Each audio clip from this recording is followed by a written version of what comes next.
Patty Barr. I'm the director of the Iowa Center for Assistive Technology Education and Research.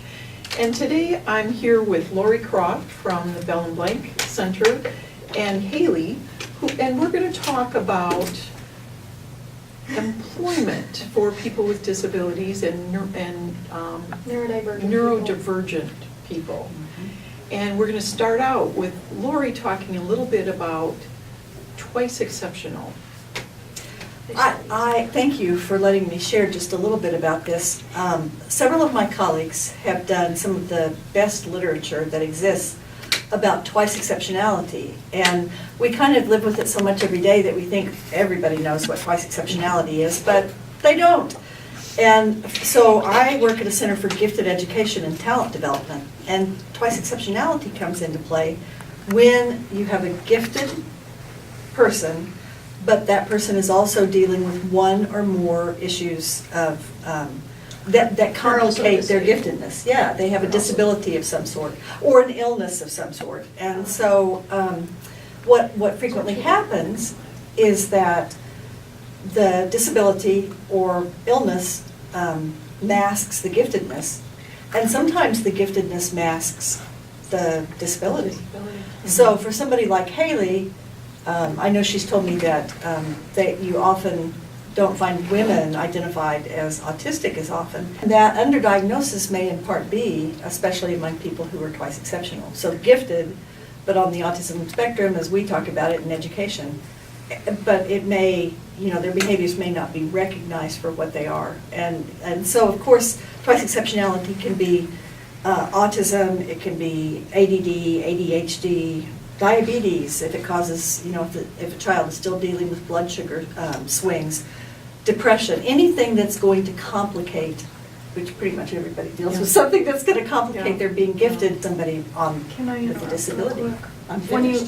When you say complicated, you do mean it complicates to a much higher degree than a neurotypical able-bodied. Yes. Hereby, I'm going to say NTAB from now on, just for shorthand. Okay. But you mean as far as it complicates things far beyond what an NTAB person would have to deal with, correct? Correct. That makes sense to me. I don't want people confused, so. Thank you. Well, since we want to talk a little bit about employment, Hailey, I'm wondering if we can start out with just talking to you about some of your likes and your dislikes and some of your work aspirations. Likes and dislikes. Like, are you talking about just normal things or all of the weird things I keep talking to you about? Okay, so. What do you like to do? That might lead to a job.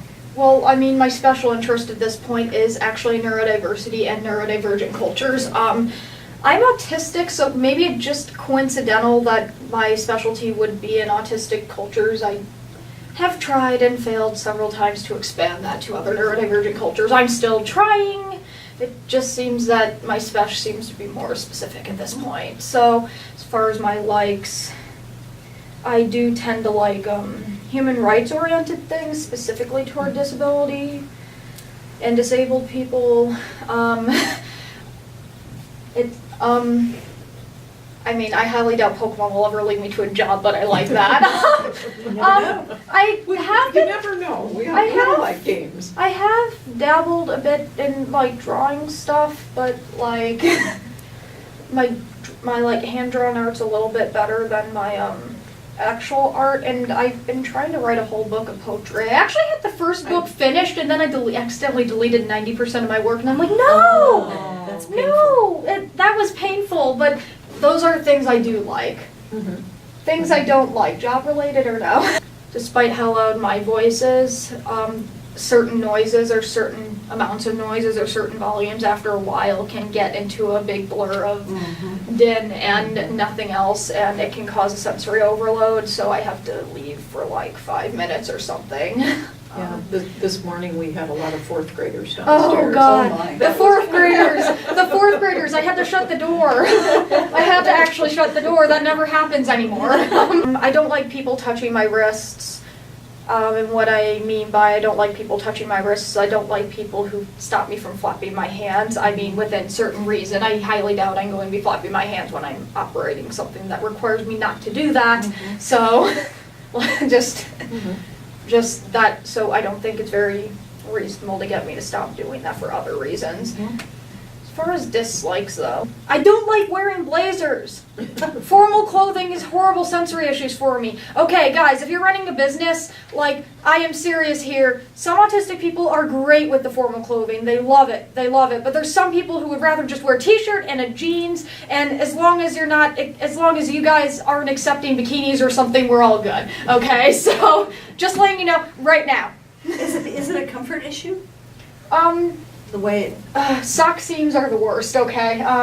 No, but yeah, pretty much. It has to do with like how the texture is. Some people are hypersensitive while some people are hyposensitive, and either way it can cause problems depending on the texture, but I think it might be more common for hypersensitive people. I'm not entirely sure. I don't like asking other people about their sensory issues because that seems like a really private thing, but Can I ask you one more thing that might come up in a work-related situation? You've talked about it before. I need to focus. No, when people expect you to look them directly in the eye as a form of communication, that's something you don't like, right? Some days I can sort of pull it off like right now, You're doing but well. other days it's just like I don't want to look you in the eye. It feels like 1,000 brilliant suns. And you're not being disrespectful in any way. It's just literally painful for you Yeah. to be expected to look somebody directly in the eye while they talk. Some people it's not even necessarily painful, but really hard to do. And so they'll be fidgeting with something like a fidget spinner. They're not being disrespectful, but literally if I look into if me or someone else is looking into someone's face, you assume we're listening to us, but I caught like maybe one word out of the 1,000 you just said, and I have no idea what you just said, and I just have to go, yes, I understand. And who looks at someone's face for more than 5 seconds anyways, okay? They expect us, Unless you're in love like, with I mean, I just, like, do you know how awkward it was in ABA therapy to have to do that? Like, I mean, I'm not going to talk about ABA therapy, but God, Yeah. 5 seconds. Hailey, does it take a lot of energy to look at someone in the face and kind of a lot of attention? I've never actually tried to observe that. It's been forever since I've intentionally tried to look at someone's face and analyze that. Passing as a neurotypical / holistic person is just hard in general. Like that takes up a lot of energy and it's just really bad. A lot of autistic people who are not diagnosed at like 2 years old like I was, I've heard stories where they will mask their entire life knowing something's different about them and trying to act like everyone else. And what happens is at like 40 years old, they just completely, for a lot of people call it blowing up, where I would call it a meltdown because most people who have meltdowns have no recollection of what happened during the meltdown. All they know is it was an outward like explosion of anger and frustration and stuff. And then these people have no energy for sometimes years straight. Sometimes they can fall into depression, sometimes they don't and they recover immediately. This is what autistic people call a burnout. It's an autistic burnout from being forced to mask for forever. Burnouts also happen very easily on April 2nd, and that's also something I don't know when we're going to get into that. Should I just explain this now? Or Sure, would this be go better ahead. would this be a transition into our like accommodations or something? Okay. Well, I do want to get into, some of the barriers to the work environment. Okay, that's actually perfect then. Some of the kind of social norms. Yeah, that's actually kind of perfect because about the burnout thing and my mentions of April 2nd, Autism Speaks is considered a hate group. So a lot of autistic people have come to the conclusion, for very good reasons, that Autism Speaks is entirely dedicated to eradicating our neurotype, okay? Just Google "Is Autism Speaks a hate group?" It can't be that hard, honestly. But other than that, imagine going through the world and every April 2nd of every year, people lit it up blue for an organization that was dedicated to eradicating you and no one knew about that. Yeah. That would be pretty frustrating. As far as barriers, that's probably a big one. Another big one is there's actually a couple of studies coming out now about autistic people. I'm going to start this out and do it in reverse because otherwise this might be confusing. When autistic people versus allistic, i.e. not autistic people, turn in their resumes, and only their resumes, autistic people fare better with their words. However, as soon as you put a physical interview or anything that involves seeing their face, within microseconds, I believe, these people get immediately rejected, which signifies an unconscious bias of some sort. And that's kind of a problem because that's not something you can immediately fix. That's something you literally have to fight against. So that either means everyone's going to have to look at people's resumes and never put them in for an in-person interview, which is probably impractical for some businesses because they'd like to see certain things. So after you looked at the resumes and decided which person seems more qualified, if you call them in for an interview and somehow you feel alarmed but you don't know why and there seems to be no particular reason, I'd probably flip all the resumes over and not look at them for a couple of days and try to figure out why you feel alarmed. And if there's no specific reason, or it's something like they're flapping their hands a lot or something, you might have an unconscious bias toward a specific demographic of people. Excluding any other things like criminal records or whatever, but like... Hailey, you mentioned flapping, and is that a form of, I think you call it stimming? What do you think my chair perching is? Can you tell us more about that? And do all autistics stim? Okay, so the second question first, because that's a little bit shorter. Not all autistic people or neurodivergent people stim, but a lot of them do. Mm-hmm. Or if we want to put this, or another way to answer this is technically yes, but technically everyone else stims. But for a lot of neurodivergent people, their stims are more obvious. If you've ever tapped your foot or twirled your hair or bit your nails, that is a stim. So right. You can't just tell me not to flap my hands. As long as it's not something that's harming someone else or themselves, then it should be fine. Even if it looks a little awkward or makes you uncomfortable, there's no particular reason to get rid of it at that point. So, I mean, that's kind of a barrier into getting us hired, because Absolutely. A lot of people just say that person looks weird and maybe they're not representative.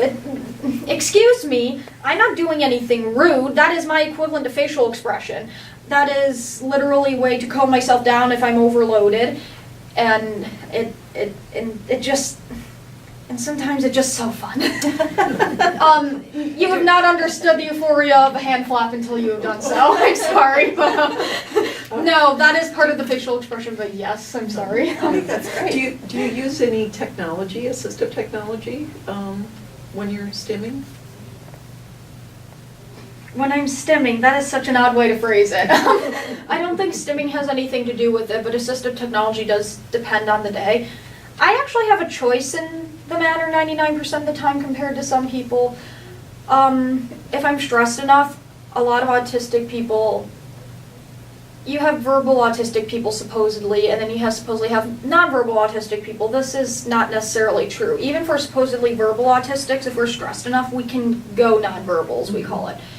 And so usually what happens is we completely just can't talk or something. Sometimes it can only last a couple of minutes, but sometimes it can last like up to a couple of weeks, and sometimes we'll resort to like writing or typing things down. Having an AAC board might be nice, but I don't have that, so I just use my notebook or type things up on my phone. I don't see a lot of AAC boards on campus. I was going to ask if you could explain a little bit about an AC board, because most people don't know what it is.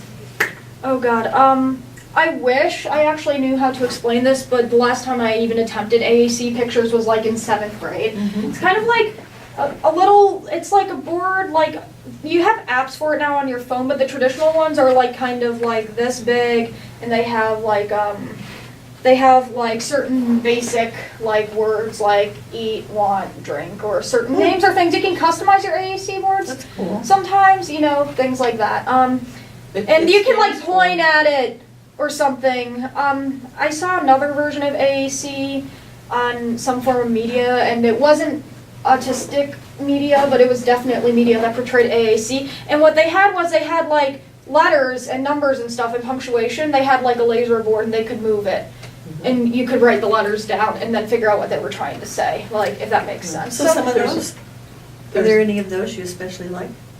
This one looks more like the traditional form that helps it explain.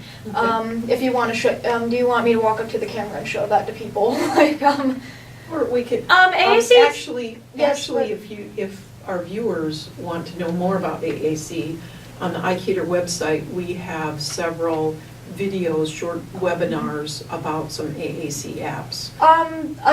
Academic definitions of AAC differ from the disability community's definitions of AAC by a slight bit. Where the academic field refers to AAC as just assistive technology such as what iCater has, if you want to go look at that.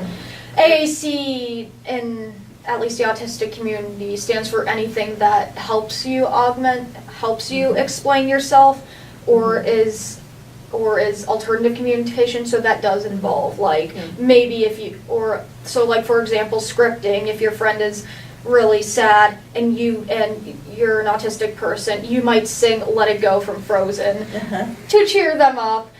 And I know some people just want Frozen's "Let It Go" to die at this point because it's so old, but you get the point. It's so well known that you should get the point by me saying that.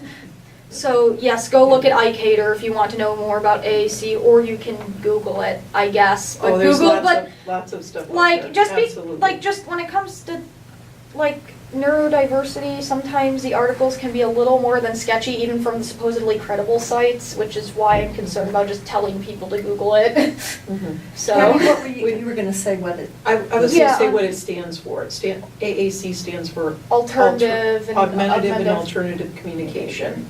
So the alternative is, if you can't speak at all, so, maybe there's those couple weeks that a person couldn't speak, so they need an alternative communication. Speaking of That could be pictures or words or typing. And then the augmentative is for people that are maybe difficult to understand by unfamiliar communication partners. And that's typically, I'm going to say typical here, typically not an autistic issue with not being able to understand someone. So that might be someone that has just dysarthria from maybe cerebral palsy. So it's the alternative communication would probably be more in line with what would be needed. Now on the other hand of that, speaking of barriers, just because I can make mouth sounds doesn't mean I'm more employable than a nonverbal person. Let's be honest here, everyone has pretty good skills, and for some reason, people who can't talk are seen as less intelligent for whatever reason, which shouldn't be a thing. If we're talking about barriers to education, I would like to see myself being hired, but I also want to see, like, nonverbal people being hired, or just people outside of the borderline stereotype. And I'm going to say borderline stereotype here because I will admit to being borderline stereotype despite me being a female autistic person. So I'm hoping that's concise enough for y'all to get the point. But Now, earlier today, we talked about some other things that might help in the workplace. So for example, we talked about using your phone. Do you remember that? oh yeah, I'm not talking about like for game apps or anything, by the way, when I'm talking about that. I'm talking about AAC apps, possibly sometimes I won't even have anything on my phone. I'll just plug in my headphones and put those in and not really do anything with them. does that help shut out other Yeah, kinds of things around you? yeah, it does. And You talked about reminders and. yes, to-do lists. To-do lists. Mhm. It's very easy, and also for companies who need like handbooks and stuff, it's very easy to get a PDF in an email and send it to your Kindle and read it that way. I have like a mass library of like nearing 1,000 personal documents and a few books I bought at this point, so very easy to carry something in your pocket rather than lugging the laptop around or something like that. So using that during a meeting might look odd, but is way more helpful than you would think. as long as I'm not trying to use Facebook on it. Yeah. On the alternative, if you're using Google or Facebook and using the Messenger, that might actually be better because then your autistic person isn't necessarily outed if they're trying to pass as neurotypical for whatever reason. That's possibly a completely different issue, but I'm going to mention real quick that there's some autistic people who self-diagnose because they're afraid of the discrimination they'll get from various employers, and this is actually why I'm trying to bring stuff up like this. But for the time being, some autistic people will self-diagnose because they're afraid of all the stuff they'll have to run into. Some autistic people, like, try to pass as neurotypical in some places and not others. Like, I mean, it's a very, very complicated thing, even with an official diagnosis. I've never had to run into these things because I just decided I'm going to be openly autistic. That's not a luxury everyone gets. So if you're going to employ an autistic person, I'd probably be prepared to be understanding and open to various situations that you might not have even really thought of before. So one of those might be giving directions. Okay, Can you so give us some ideas of okay, so some autistic people are actually really good with directions and you can instruct them normally, but a lot of us have executive dysfunction problems on certain days. So on certain days, you might need really, really specific instructions. And unless you're in the hot dog industry, you're not going to relate to this, but I'm going to give you a hot dog example, so just bear with me. Most people would go, like, you take the hot dog and you put it on the plate and you pop it in the microwave for 2 minutes. No, that's not how it works with an autistic person. Sometimes it's, you take the hot dog from the fridge, you open the thing, you put it on the plate, and then you drag it over to the microwave and put it in, and you click these 3 buttons. Not to say that that's every day, but there are days where, like, that happens, and most of us as adults have figured out ways to mitigate that. Again, with the phone, you have, like, people have instructions on their phones sometimes telling them what to do, or notebooks, or they have ways with to, those directions. yeah, they have, like, ways to mitigate that, but like, this whole instruction thing is worth mentioning just in case there is a situation where that literally can't be done. Like, that can be very harmful if someone, and the problem is not, I don't know what to do, it's, I'm in a room, and I know what I need to do as the end result, I just don't really know where to start with it, and it's 100 times worse than a holistic person, because the holistic person will just sit there for 5 minutes, I don't know what to do, oh wait, there's something. Yeah. We'll sit there for 15 minutes or something doing the same thing without really understanding, and then we'll freak out, flap our hands and go, I'm going to do this later when I feel better. So not gonna happen, not gonna fly in a workplace. It might be more helpful to have like people do this already in like fast food restaurants, but I don't see it up in like higher corporations where you have the instructions on how to do something on the walls with both pictures and captions and like 1, 2, 3, you know. So it'd be better if this could be just like universal at this point. Like, Well, and I think the thing that's hard for some people to understand is that it isn't a reflection of somebody's intelligence. Oh, Executive absolutely. functioning do you helps us go through these processes Oh, every okay. day, but when you have a disability that impacts, like you said, it's an executive dysfunction, then it's not that you're not intelligent, it's that there's a misfire in that particular region that causes.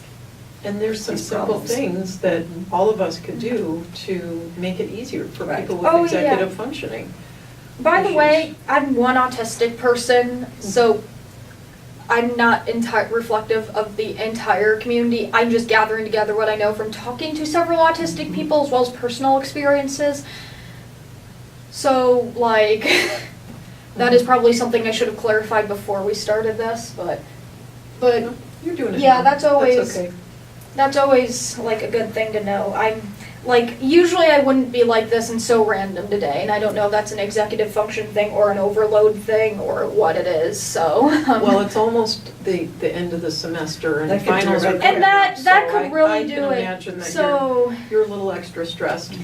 yeah, but like, I mean, usually I'd be able to just be concise and to the point, but this is probably a pretty good example of some of the weird things that might happen with an autistic person when they're having executive dysfunction issues. They could just be all over the place, and it might look like they're just incredibly disorganized and stressed. They're not. It's an executive Hailey, dysfunction issue. you've mentioned a few types of assistive technology that you use. You mentioned your phone. You mentioned that some people use augmentative and alternative communication systems and fidgets. What other things can you think of that autistics might use? Did I mention fidget spinners? mentioned All right. Okay, so as long as they're not in like the food industry, there's this thing called jewelry. It's basically chewable jewelry, not edible. Chewable. It's food grade silicone. Stemtastic is actually a really good website, and a lot of autistic people will get their jewelry from this. And it's basically like autistic people who need like oral stems might like put it in their mouth and chew on it. Can get kind of like it can get kind of messy depending on the person, but like I think within reason, i.e. again not the food industry, it should be fine just letting them chew on it. You know, That's something I will use once in a while. I would have it with me. I forgot to bring it with me. And this is not a STEM toy or assistive technology proper, but this is actually a necklace I've been wearing the past couple of days. I think yesterday's the only day ever since I got it where I haven't worn it. And it's really heavy, so it applies deep pressure. A lot of autistic people will do this for like weighted blankets or something. Or sometimes they'll carry around like a weighted plush toy in their book bag, and when it's safe to do so, they'll like play with that instead. But if that is that gives kind you of an a idea. calming? Does it calm you, the weighted stuff? Is it Very much so, actually. Okay. I also like the noise it makes. How about you mentioned something about headphones. You said you were talking about your headphones, but how about noise canceling headphones? I had a pair and then they broke. Darn. Yeah, they were the Red Cat ones too that you guys know about. These two know about what I'm talking about with the Red Cat ones. You guys don't, sorry. They just had little cat ears and they would blink red instead, so I could fight against Autism Speaks. It was kind of cool, and then they just slid out. Noise canceling headphones, it's kind of for the same purpose as that, except better. Despite what noise canceling headphones for autistic people are supposed to do, it has to do with how the sound is being processed. So a lot of us can blast music at full volume using noise canceling headphones, but can't stand hearing a whisper from like 5 feet away not using them. That's not all of us, but that's a personal experience thing, and I've talked to neuro-cousins, like people with sensory processing disorder, ADHD and stuff, and they kind of reflect the same experience in some instances, so I think this might not necessarily be common, but not necessarily rare either. So, a person using noise-canceling headphones is not necessarily listening to music, but they might be if they're in a public setting. But mostly I just would use them to not deal with, like, my head hurting. Mm-hmm. Like, just for the record, just try walking around with a migraine every day from the minute you wake up from going to sleep, okay? That should be fairly close to what I tend to feel during an overload. Is if it's a day where I'm particularly prone to overloads, as soon as I step out of my door, it's like, oh God, today is just going to be bad, isn't it? You It's stressful. suggested that I read a book. It was the Freya series. The Snowverse series. Actually, Yeah. that is actually a fiction fantasy series, but it has in-page autistic rep, and that can actually give you a good idea about how autistic people might operate. In passing.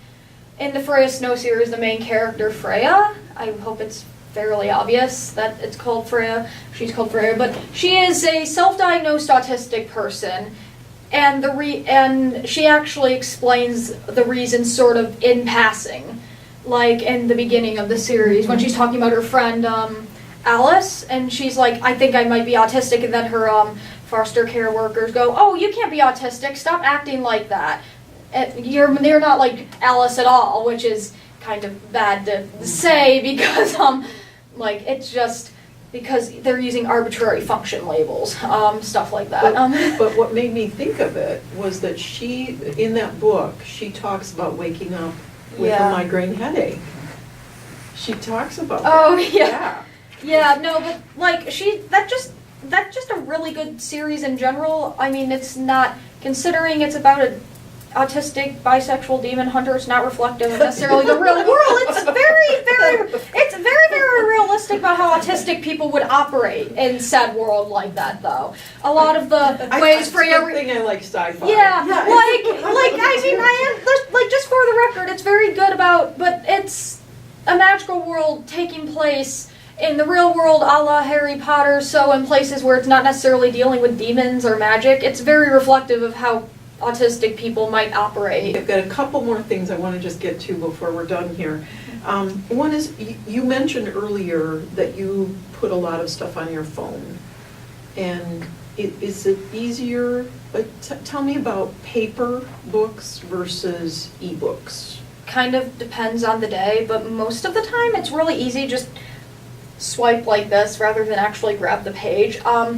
Other neurodivergent people have expressed the opposite. They don't like the sensory issues that a phone can cause because of the brightness or the constant connection to the internet that you might need, depending on several things. But so it would be better to just ask the person, but for me specifically, it has to do with how my brain operates. It's usually easier to have the phone and swipe it, and I can change the color if I'm having a sensory overload and change the brightness. And the connectivity to the internet and the notifications I get aren't really a problem for me compared to what some people might. I can just move them up and go away. Some people might have a problem with that. And like, it just, like, and honestly, using ebooks might be beneficial to everyone anyways, because it's a lot, again, it's a lot easier just to have your digital library there than lugging around everything or having to wait to home until you go home and work. Now, granted, people need breaks once in a while, but if something has to be done like immediately, it would be better to have something like a laptop or a phone or something, and you can just do it on a Google Drive document with everyone. I mean, it's just much more productive in the long run, honestly. Well, speaking of being productive, why would you be a great employee?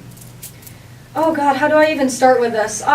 So I do want to go to grad school and become a sociologist. As I said, I do want to specialize in disability. People have recommended disability studies, but the thing is, I don't think disability studies should be separate from studying inequality, which is what not all sociologists do that, but a lot of them do. And so I want to go into a sociology grad school and do research. And I mean, like, most people say that I seem to know a lot about this movement, and I'll be honest, it has not even been a year since I have actually researched this. That year mark will hit in June, and it is August 27th right now.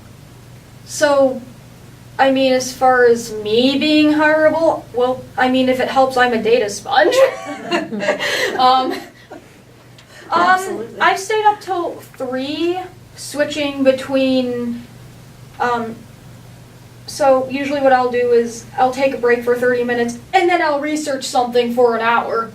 Although that research is also kind of for fun. So, I mean, it's kind of hard to tell when my breaks are and are not, unless it's a Pokemon related thing, then it's kind of easy, but that's always, I've stayed up till like 3 in the morning doing stuff like this. But wow, imagine if your interests Yeah. matched a The company's employers, interests. I know. Yeah. Whew. They'd get a lot out of you. Yeah, yeah,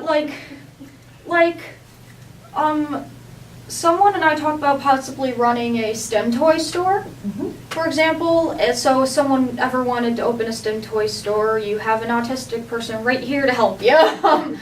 As far as actual research goes, I could be like a sensitivity person. You're working with autistic people, just call me over and I can go, okay, this is sort of unethical, and I know it doesn't seem unethical to you. You're also not the autistic person. You know, a lot of people seem to think what they're doing is okay, and it's not. I'm not going to go into ABA therapy right now. I'm going to make it short and say that a lot of non-ABA therapies take the label for insurance money because of past history. That's all I'm going to say about that. But I could probably go out and do the field work with like I would say 2 people max. I'd rather have a small group if I can, if I need a group at all. But I'm perfectly fine. Doing field work is much better for me than just staying in an office. But as far as what makes me hireable, it's mostly just my passion and the ability to express everything that's on my mind at that point. Like, How about things like being on time and honesty and loyalty? oh man, okay, so okay, provided that you're not an Autism Speak supporter, I'm probably going to be, so the thing with me is I don't follow blindly, for lack of better phrases. I wish there was a less ableist phrase. If someone has one, let me know. But I do look at all the information, and once I know what I'm after, I pretty much chase after that, or I'm loyal to that cause for pretty much ever at that point. It's pretty hard to convince me to turn back. Honesty. If you want honesty from me, you might have to train me a bit in tact. But other than that, you should be great. Do these jeans look fat? Oh yeah, they kind of do. But like maybe I might need a little bit of help with that, honestly, but I should be good with the honesty. And on time, provided I have a way to work, I should be there an hour early probably. I should be there an hour early. And you know, when we were talking about young kids, you mentioned something about young kids until they're in junior high, they really don't understand how to lie. Yeah, like despite the stereotypes, autistic people do know how to lie, just that we prefer not to if we don't have to, which makes us pretty good employers. We're with those kinds of things, we don't like manipulating people, stuff like that.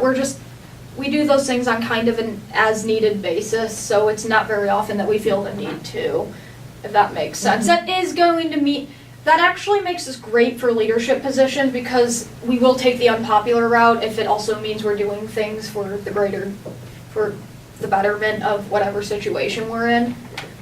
So, if you need a leadership position, try an autistic person.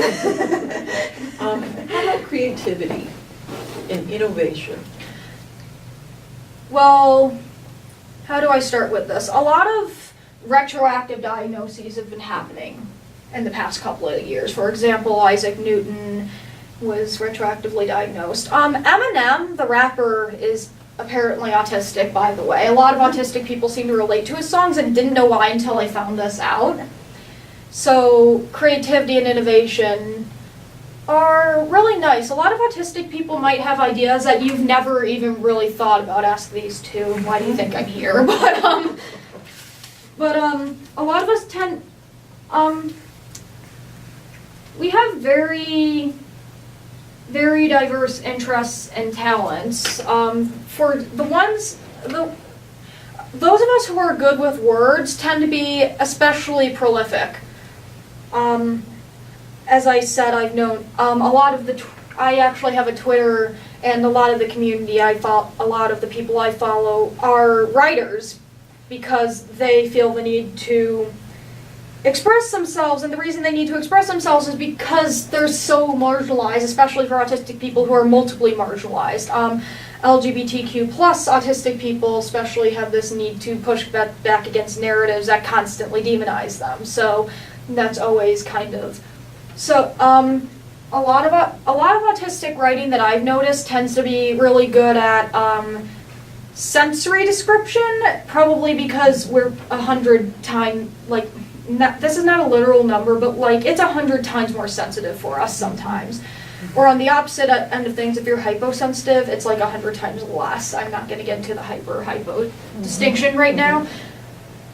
Or if it's not that, we tend to be pretty good at juxtaposition, because our brains were wired for like dichotomous thinking, but over time, since we have double standards constantly put onto us, we learn nuanced thinking much quicker than our neurotypical peers, and I wish that double standard was not put on us and that we could exist as we are. Before the time being, that makes a lot of autistic people very nuanced in some of their descriptions because our brain was wired this way and we had to learn this quicker than other people. So that was mostly creativity. Yeah. I wish I could talk more about the innovation, but Yeah.